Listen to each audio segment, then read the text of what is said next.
bunch of problems for kids. Randy Mack explains. Tiny plastic spheres, hopelessly matted in children's hair. These are just some of the many photos posted in Amazon's review section about bunchums, with parents describing how they spent hours struggling to get these playthings untangled while their kids screamed and cried. Dottie Hutchins went through it a few nights ago, soon after grandson Ty and granddaughter Haley started playing with a new set of bunchums she'd bought at a local Target. She said, "Grandma, Ty put his toy in my hair, and I can't get it out, it hurts." Take a close look, and you'll see how it can happen. Each bunchum has dozens of tiny hooks. Connect and twist to make sure they are tightly connected. The commercial says that makes them perfect for building soft sculptures, a feature that's earned them a spot on Scientific American's list of top holiday toys. But take a look at what it does when I put a few of them in this wig. They attach almost instantly, and when I go to try to pull them out, when I pull hard, I pull on the hair. You can imagine what it feels like for a child trying to have these removed. Pull. She sat there for 2 hours while we pulled on her hair, basically. She was traumatized. I know, I feel like this is so silly because it's hair, but she thought she was going to lose her hair. Some kids have. One mom sent us this photo of a clump she had to cut out of her daughter's hair, an experience recounted in other online reviews. The I-Team reached out to Spin Master, which makes bunchums, and received a statement saying, "The bunchums packaging and directions clearly state caution, keep away from hair, may become entangled." Apply the conditioner to the areas of hair where your bunchums are stuck. Spin Master also directed us to a video now posted on the Bunchums website support page, instructing parents how to use conditioner or oil to remove the toys from hair, which is how Dottie, with help from Haley's panicked mom, finally managed to untangle them.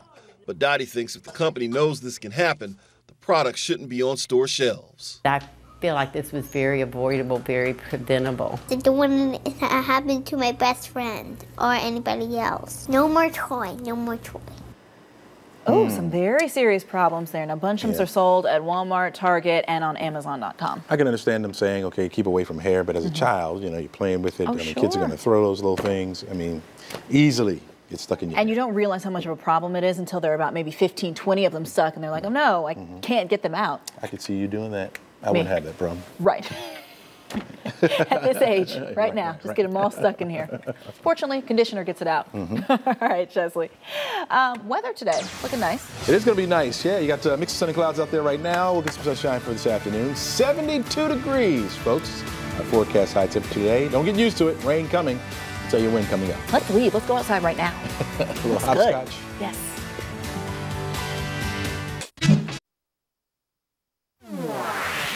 Well, welcome back. So glad you stayed here with us. Starting tonight and probably into tomorrow, many of you are getting ready to head home from your Thanksgiving celebrations. But as you get ready to make that trip, there's some dangerous weather that's making its way east, and it could create some problems for you on the roads or in the air. My goodness, take a look at that video you just saw. It was coming out of Northern California where erratic winds tore across a flea market. That same storm also brought up to a foot of snow to other parts of the Pacific Northwest. But it doesn't end there, because after that, the rain starts moving in. So Chesley, so many people are going to be traveling this weekend. What is the best time? When is the best time to leave to avoid some of those weather problems making its way here? Now. Right now. This minute. Or the earlier the better, obviously. That rain won't move in here until tomorrow mid-morning and into the afternoon. So if you're leaving from here, obviously the earlier you leave, the better your chances are going to be to avoid some of that rain, unless you're heading west. Yeah, that's where you'll run right into it. That's just where it's coming from. You got the clouds out there right now, just a few high thin clouds overhead. We'll see this really pretty much through the rest of the afternoon. We're going to call it a mix of sun and clouds, but we'll have enough sunshine to help to heat us up. That rain almost on the back doorstep. It's slowly, and I mean slowly, making its way off toward the east. Right now, your temperatures are running in the 50s, upper 50s, 57 degrees current temperature in Atlanta, 55 in Carrollton, 51 degrees in Blairsville. We had a couple 40s sprinkled in there, but those 40s have gone away. We're starting to heat up already, folks. This is the Wizometer. It's how we rate your weather on a scale from 1 to 11, with 11 being the most perfect day we can have at this time of year. We're going to give it a 10. How about that? 72 degrees. 72 degrees. Well above the average. We should be in the upper 50s or low 60s for this time of year. 72. That'll be nice. We hit it yesterday thanks to the extended amounts of sunshine we received. Today, if we do the same thing, Our record is 75, so we could tie or break that. We'll be watching out for that. But we're tracking this rain that's off to the west. You can even see the ice on the backside of that over toward Oklahoma City. Be careful if you're going to be traveling there, flying out, maybe flying into the Midwest. You notice the rain not really making fast advancement to the east. High pressure has been dominant over us and keeping that rain at bay for now. But the high pressure will break down and that rain will be allowed to move right on in. Starting tomorrow, I'm thinking about tomorrow mid-morning, our northernmost counties could see that. Big time game going on. It's been hate week all week for Georgia and Georgia Tech. The game kicks off at noon at Bobby Dodd Stadium right here in downtown Atlanta. We're looking at temperatures kicking off the game at noon right around 67 degrees. 70 by halftime. Will be at 71 degrees by the time the game ends. Typically a game would last about 3.5 hours, so it'll be warmer by the time you leave the game. So maybe a sweatshirt or maybe short sleeves will do it. Your travel forecast. Tomorrow, folks thinking about, okay, what time should I leave? Blaine was saying, what's the best time to leave? Well, that rain, again, will be advancing over toward the east. So anywhere from D.C. all the way back down through the Carolinas into northern parts of Georgia, Memphis, over toward Dallas, Texas, we'll have that wet weather around. It'll last through the day on Sunday into Monday. If you're going to be delaying your travel to Monday, we'll still have some wet weather around here. I think we'll wake up in the morning with some showers around. Here's your local forecast. You can follow along with me and track with me with the time right there at the top of the screen. Today, again, we're just looking at a mix of sun and clouds around the area. Those clouds will thicken later on tonight. We'll have mostly cloudy skies through the overnight going into Sunday morning. By Sunday mid-morning, that's when we can start to see some of these showers begin to pop up, but mainly in our northernmost counties. Through the afternoon is when it'll start to spread a little bit further down to the south. So if you're going to the Falcons tailgate, you get up early, you'll have cloudy skies. By the time you leave the game, you could start to see a few sprinkles coming down. And we'll keep that around at least through your morning commute on Monday morning. In fact, much of the week remains unsettled for us. As you can see, our better chances for the rain will be on Monday and Tuesday, but we'll keep a 30% chance for Wednesday, back down into the 50s for highs on Thursday and Friday. As we begin to clear it out a little bit, we'll keep a 20% chance for showers both Thursday and Friday. Blaine? All right, Chesley, thank you so much. Well, in our Hero Central this morning, we are observing National Lung Cancer Awareness Month with a story of hope and healing. You'll remember we first introduced you to Samantha Mixon 2 years ago as the new face of lung cancer. She's young, she's never smoked, and now, as our Jennifer Leslie shows us, Samantha is beating cancer. Thank you. This is one of those moments that we want you to see twice. It's the first time that 10-year-old Carly has had a chance to meet and thank the neurosurgeon who helped save her mom's life. I feel great. I don't feel like I'm sick at all. Samantha Mixon was diagnosed with stage 4 lung cancer 2 years ago. She was only 33 and a non-smoker with no symptoms until severe migraines revealed a tumor that formed when the lung cancer metastasized to the brain. I mean, they gave me 12 to 18 months originally. It's been 3 years. So there's no telling how long it's going to be. Samantha's done so well that she's become a kind of case study for Dr. Nick Chandler at Piedmont Atlanta Hospital. After he removed her brain tumor, her oncologist started Samantha on targeted chemotherapy drugs, which she still takes. And for now, at least, she's considered cancer-free. She's a very long-term survivor. She's why we treat these aggressively. And so she's the example I show to other doctors and other patients and say, here's what we can, try to achieve. We don't achieve it in everybody, but Samantha's the goal that we have for every patient we see. And she's embracing her second chance by finding love again. Her boyfriend of about a year recently popped the question. It gave me so much hope, and so we set a date for March, which is not far away, and it just makes me feel like I have a future. Her fiance's daughter and Carly are already close and will soon be sisters, a blended family with a bright future and no room for cancer. Jennifer Leslie, 11 Alive News. Very sweet story for you this morning. And of course, we posted it all to our website, 11alive.com, so that you can share it with your friends and your family. Well, coming up next, it is a story that will warm your heart before today's big game. Yeah, they call it Hate Week, Georgia and Georgia Tech. But before they took to the field, UGA players take some time to give back to the community. We'll have more on their visits to local hospitals coming up. Hero Central is brought to you. All right, good morning and welcome back. Now, earlier this week, you'll remember we posted a photo of a welcome sign on our Facebook page, and since then it has gotten a lot of attention. Yeah, thousands of you have been commenting on it. Some hate it, but majority of you seem to like it. Take a look. It says, "Welcome to Harris County, Georgia." It's okay, right? until you read the fine print where it says, warning, Harris County is politically incorrect. We say Merry Christmas, God bless America, and in God we trust. We salute our troops and our flag, and if it offends you, leave. Yeah, the county sheriff used his own money, he says, to install it. Now, since putting it up, he says he has gotten a number of donations from people showing their support. So we want to know what you think. Go to our 11 Alive Facebook page and join the conversation. And by the way, Harris County is about an hour and a half southwest of Atlanta between LaGrange and Columbus. But interesting concept, and a lot of people are saying, hey, you know, it's our county. That's the way we want to greet people. They like it, yeah. All right, hate week this week, right? Yes. Yeah, a lot of rivalry games taking place across the country today, just like the University of Georgia and Georgia Tech, taking place today at noon at Bobby Dodd Stadium. Yeah, but the Bulldogs took a break from the football, which, you know, hate week, they're doing something on the other side of that to visit patients at a pair of Atlanta hospitals. Take a look. The offense signed autographs and snapped photos with the patients at the Shepherd Center, while defensive players visited Children's Healthcare of Atlanta at Eggleston. Now, the visits are a team tradition every other year before playing Tech during Thanksgiving weekend. Shepherd Center is one of the nation's leading facilities to treat spinal cord and brain injuries, but head coach Mark Richt says it does so much more than that. People really come from all over the place to get an opportunity to get healed here. And, they do it through great care, but great love as well. So really impressed with what goes on around here. Great gesture for them today. And of course, the kickoff is at Georgia Tech at Bobby Dodd Stadium at noon. At noon today. Not bad. All right. Stick around because after the break, we're going to take you to the Old Fourth Ward where Jennifer Bellamy is in the middle of Small Business Saturday. Don't go anywhere. Roncalli Chrysler. Well, this Saturday morning, we continue to follow the very latest out of Colorado Springs after a shooting rampage at a Planned Parenthood that killed 3 people, injuring 9 more. Among those killed, University of Colorado at Colorado Springs officer Garrett Swayze. The 44-year-old responded to support Colorado Springs police as suspect Robert Louis Deere carried out his rampage. This morning, we're hearing from the chancellor of UCCS in a statement saying the school is working with Officer Swayze's family and continues to support the Colorado Springs Police Department at the shooting scene. The campus police force is a sworn state-certified unit, and he was a 6-year veteran. And now here at home, we're also hearing from the local chapter of Planned Parenthood after those attacks. The Southeast Advocates for Planned Parenthood posted a statement on their Facebook page saying their thoughts and prayers are with the patients, their colleagues, and with law enforcement in Colorado, adding, "We take the safety and security of our patients, staff, and our neighbors very seriously." Of course, we'll continue to update you on that story on 11alive.com.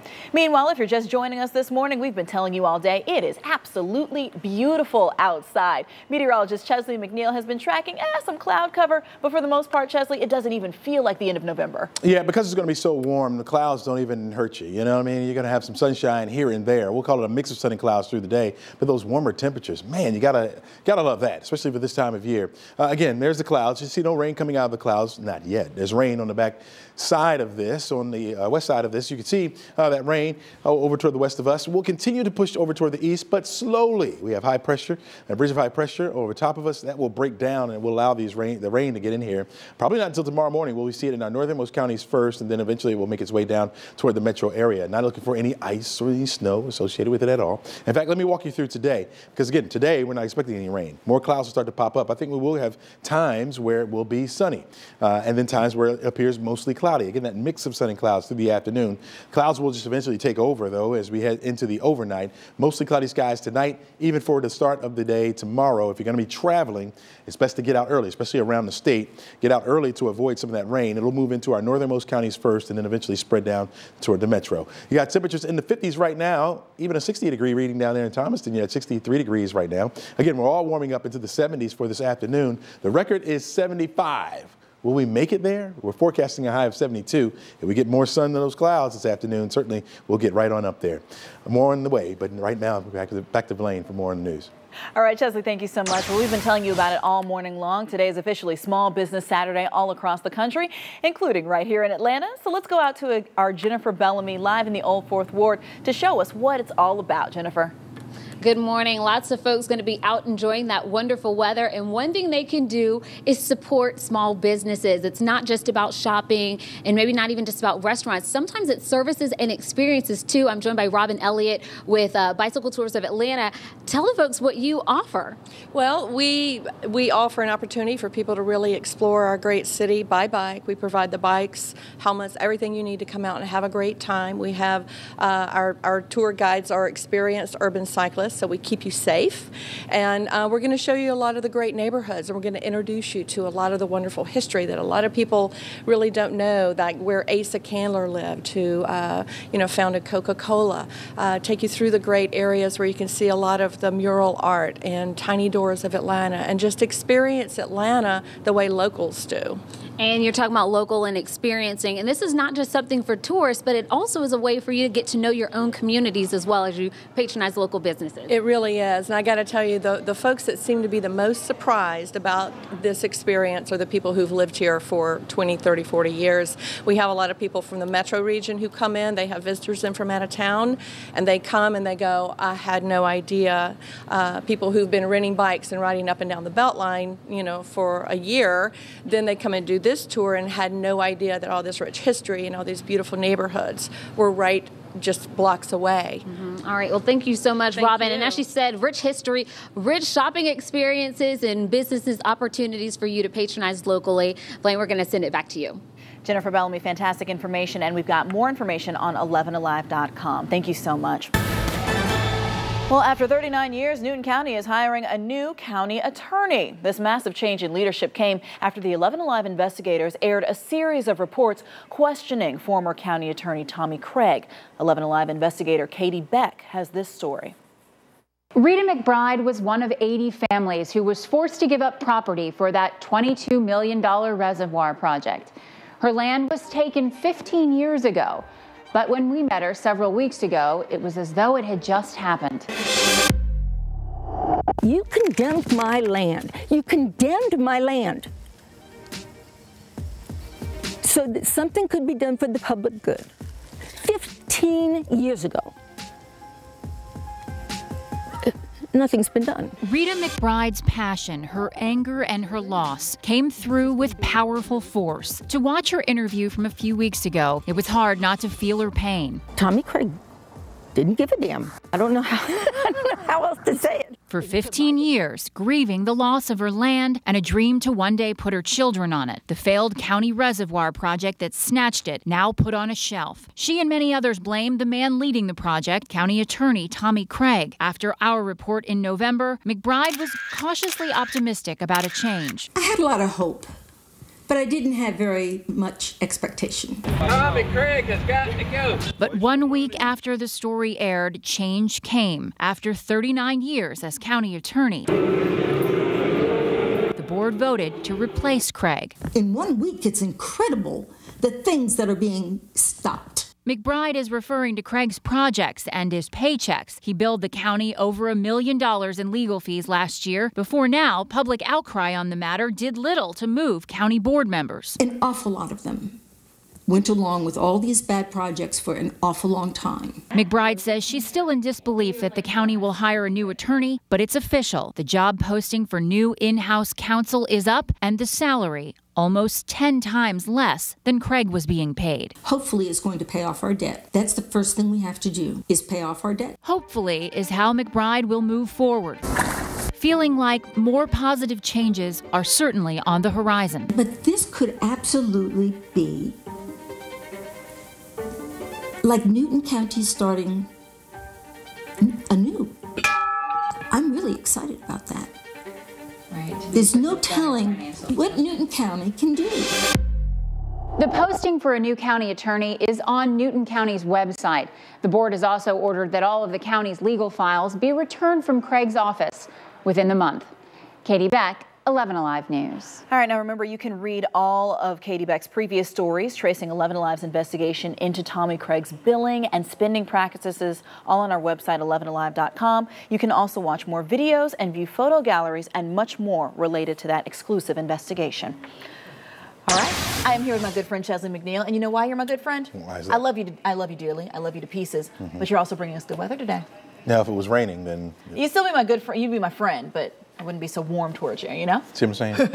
Let's take a look, folks. Yeah, your What's the Weather forecast calls for, I'm thinking a sweatshirt today, or you can get away with the short sleeves. The temperatures will be heating up to around 72 degrees. Partly sunny skies and warm. We should be in the upper 50s, really, this time of year. So it's bonus days. Don't get used to it. Rain coming in by tomorrow. It's only a 30% chance. I think it'll start by mid-morning in our northern counties, then make its way down toward the metro. I think we may get out of the Falcon game before it starts. Okay. Maybe. Have to watch that. We'll be tracking it for you. And then Monday, of course, if you're going to delay your travel to Monday, we'll have a 50% chance for showers around. Temperatures will be in the middle 60s. Okay. So when it's a 10 on the whiz, you're my good friend. Monday, when it's a 5, it's like, here's Chesley. And here is the break. We'll be right back after this. Shame, shame, shame.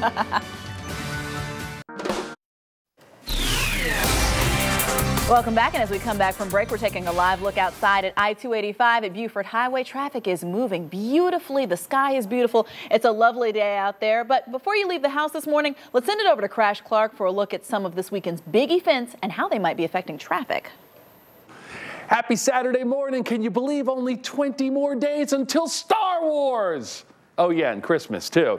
All right, I know GDOT has suspended all the road work for the weekend, but I want to give you a travel alert. That's right, we've got a red alert going on, and you got to pay attention to this one, especially if you plan on traveling down south through Henry County, because as everybody comes home from Grandma's 75 northbound, as far back as Locust Grove through McDonough, it is going to be a nightmare. It'll stay heavy all the way up past Stockbridge. In fact, I wouldn't be surprised if 75 doesn't stay heavy all the way up to the perimeter. So heads up 75 north Sunday afternoon and Sunday evening. Do not underestimate that travel. I'm telling you right now, I don't want to hear any complaints about it. All right, we got Georgia Tech. You know what? If it's between the hedges when it's out at UGA, what do we hear now that it's in town? Is it between the Bunsen burners?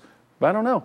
12 o'clock, Bobby Dodd Stadium. Going to be a good game, too. And then we've got the Beer and Taco Festival at Phillips Arena later on tonight at 8 o'clock. I've never heard of that one, but I want to attend. Tomorrow, Falcons, Vikings, Georgia Dome, 1 o'clock kickoff. Watch out for some last-minute visitors that might be in the downtown area. We always recommend you take MARTA. And again, be ready for those travelers that are returning to town. Enjoy that weekend. We got to go back to work Monday. Boo. Crash in that sweater. Thank you so much. Well, the plan was to blow it up, but after 2 explosive tries, the historic Avondale Mills smokestack in Alabama just wouldn't fall down. So it was on to plan B, bringing in a backhoe to break the 100-year tower down. But what happens next could have cost that operator, Tim Pfeiffer, his life. And the video captures the scary moment as the structure crumbled and toppled in the wrong direction. I've had some stuff go wrong, but not like this. Stay in the hole. The cab is made for that thing to turn over on top of it. Good grief, that's some incredible video. He is certainly very, very lucky to be alive this morning. Pfeiffer was checked out and is expected to be okay. As for that smokestack, crews will now clear that site for a city park. Well, a judge has ordered the man arrested for jumping the White House fence to undergo a psychiatric evaluation.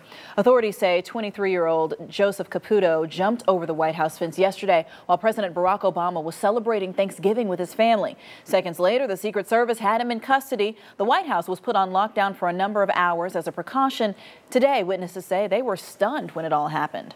He got an American flag and wrapped it around himself. We were all able to hear him say, "Take a deep breath," and just, "All right, let's do this." And within 10 seconds, he was over the fence. Now, authorities are still trying to figure out exactly why Caputo jumped the fence. Court documents show that he had been staying with friends in Virginia. He left a suicide note along with an audio message for his mother and a final will. Well, coming up, it is a huge day for college football fans all across the state of Georgia. Georgia Tech is hosting UGA at home at Bobby Dodd Stadium, and we've got a preview coming up next in sports. And speaking of football, a new report is urging teams across the country to get rid of their teams, urging schools rather. The recommendation from doctors and the medical data they're using to back it up. This is what holding gorgeous. Meteorologist Chesley McNeil is tracking a few clouds headed our way, but for the most part, Chesley, it's going to be picturesque today. Absolutely, Blaine. Yeah, it's going to be nice. We'll say that. We won't say it won't be gorgeous. We won't have a brilliant sunshine out there because of these clouds that are moving through. Some of these are high, thin clouds moving into the area. Sun still shining through some of those, and where we have the thicker clouds, it will poke through. So we'll see a decent day on tap. No rain coming out of the clouds. That's the good news, and those temperatures will be heating up. They're going to respond to that sunshine. Yesterday we got up to 72. I think we'll be right back there again this afternoon. But if the clouds break up enough and we get more sunshine, of course, we'll go up a little higher. Looking at temperatures in the 50s for the most part. We started out with some 40s in some spots. 63 degrees the current temperature down in Thomaston at the current hour. Not too bad. This is the Wizometers, how we rate your weather on a scale from 1 to 11, with 11 being the most perfect day we could have for this time of year. Not quite perfect. We're at a 10 instead of an 11. Why not an 11? Well, 72 degrees, well above our average for this time of year. Of course, we'll take that. We start off with a little sun, but those clouds will get to move in. And that's the only thing keeping us from getting up to an 11. But 72 degrees, even with the clouds, that's pretty nice for this time of year. We got that little southerly flow out ahead of this cold front that's out here to the west. We've been talking about this system for a while now. It's finally starting to make some progress over toward the east. High pressure still dominant over our skies, so it's taking its time getting in here. But eventually it will. And we'll begin to see some of that rain move in by tomorrow mid-morning. I'm thinking it'll get in here to our northernmost counties. Big time game going on at Bobby Dodd Stadium today. Kickoff at noon. It's going to be beautiful. By halftime, looking at temperatures right around 70 degrees when you're getting out of the game, still in the 70s. Yeah, we'll hit our daytime high of 72 around 3 or 4 o'clock this afternoon. All right, travel on the minds of some. You get in your last-minute visits today, maybe a little bit of shopping before hitting the road tomorrow. Well, if you're going to be flying out, your problem spots will be anywhere from D.C. All the way back down through Kentucky and Tennessee, Memphis in particular, Arkansas down through Dallas, Texas, and that rain making its way down toward us as well. And it'll be around on Monday as well in some of the same spots if you're going to be delaying your travel plans to Monday. Locally, you can follow along with the time right there at the top of the screen. You'll notice how our clouds are starting to move in. We'll have a mix of sun and clouds today. Fine, no rain. Mostly cloudy skies starting off the morning on Sunday, and then by mid-morning, here we are at 11:30, you notice that rain starting to move into our northern counties. Eventually, that will spread a little bit further down to the south, so by Sunday evening, we'll have that rain around. So if you want to travel through the state on Sunday, the earlier you go, the more likely you avoid some of this rain. It's going to be around for us on Monday morning as well as we start off our Monday morning commute when folks are going back to work. Looking at 65 degrees for the high on Monday, 63 degrees with a 40% chance for rain by Tuesday. Wednesday, our temperatures will fall off a little bit. We'll keep the chance for the rain in the forecast, but 58 degrees will be the high temperature. Finally starting to see some of that rain begin to taper off by Thursday and Friday with temperatures back into the middle 50s. Blaine, back to you. Well, happening right now, 2 doctors want to help keep our kids safe by eliminating football programs from high schools, and they're pointing at concussions as the problem. Well, they want all public schools to end their football programs. They believe there are just too many concussions. They found anywhere from 5 to 20% of students experience at least 1 concussion per season. 9 to 12-year-olds experience 240 head impacts per season, and they say high schooler players typically experience 650 head impacts per season. The 2 doctors said that children's brains are more at higher risk of long-term damage from concussion than are adults. Well, it's a city divided today. The Georgia Tech Yellow Jackets host the Georgia Bulldogs, and it is certainly the game to watch this afternoon. We'll kick off right at noon. Our David Wilkinson has today's first look into the matchup. All right, it is rivalry week. The Bulldogs and Yellow Jackets play today at high noon. The 2 have gone to overtime in each of the last 2 years. It's been special games. They have split those 2 games as well. Mark Richt lost to Tech here in Atlanta, so we're going to see if that continues. Rick bristled at questions at whether or not he's coaching for his professional life. If he wins, I don't think he gets fired, but I would expect to see a new offensive coordinator in Athens next year. He needs to win, though, if only because of how much the 2 fan bases dislike one another. They always want to win on our field to tear up the hedges, and we always want to win on their field to, I guess, tear up the field, I guess. It's a friendly rivalry between old teammates, and for the alumni, it's not friendly at all. They honestly hate each other's fan bases. All indications pointing towards quarterback Justin Thomas lining up under center for the Yellow Jackets. He left last week's game after getting slammed to the turf. Now, he did not return, but this week, Paul Johnson said this week he'd be surprised if he did not give it a go. Georgia Tech 3-8 on the year and a win over FSU and then Alcorn and Tulane. Are they capable of beating the Dogs despite an awful season? Yeah, look, if they can beat the Noles, the answer is obviously yes. Since his first year at Navy in 2002, head coach Paul Johnson has won at least 6 games every year. Yeah, I'm not a good loser. I think that everybody around me can tell you that, and I think the team can tell you that. And so it's not acceptable. You don't accept it, but you have to try to fix it and move on. Highlights and reaction tonight. Friday football in the Sun Belt. Georgia State hosting Troy at the Georgia Dome, and the Panthers beat the Trojans 31-21. They've now won 3 straight games. GSU now just 1 win away from being bowl eligible. My goodness, Trent Miles, you were doing a fantastic job. Their last game next week, Saturday, at Georgia Southern. Mighty test, but you got to believe in these Panthers. They are defying the odds. Hey, you at home, have a great weekend. David Wilkinson, thank you so much. And oh, there she is. There's little Linda. We've got Pet of the Week coming up next. Cutest part of the morning. Stay with us. We'll be right back to the camera. Oh. I have. Welcome back, and before we go, we want to introduce you to our sweet pet of the week from the Atlanta Humane Society. This is Linda. Tell us about Linda. Linda's actually a Dachshund Chihuahua mix, and she is full grown. She's a year old. So we had a Black Friday sale yesterday. All of our puppies got snatched up. Oh, wow. So Linda's kind of been overlooked. So she's such a sweet girl. And if somebody wants to come take Linda home, what do they need to do? She's a sweet. Bring your family in. If you have any other pets, bring them in. She's a little bit nervous around bigger dogs. So if you have a bigger dog, she might not be the best pet for you, but little dogs and maybe a quiet household, she just wants to snuggle on somebody's lap and be a sweet dog. Well, she's a sweetie. Yes, Linda, the number's at the bottom of your screen if you want to take her home. And that is it for us today. Have a fantastic Saturday. Get outside. It's beautiful. Yeah. We'll see you back here tonight. Take Linda for a walk. Hey, Linda. All right.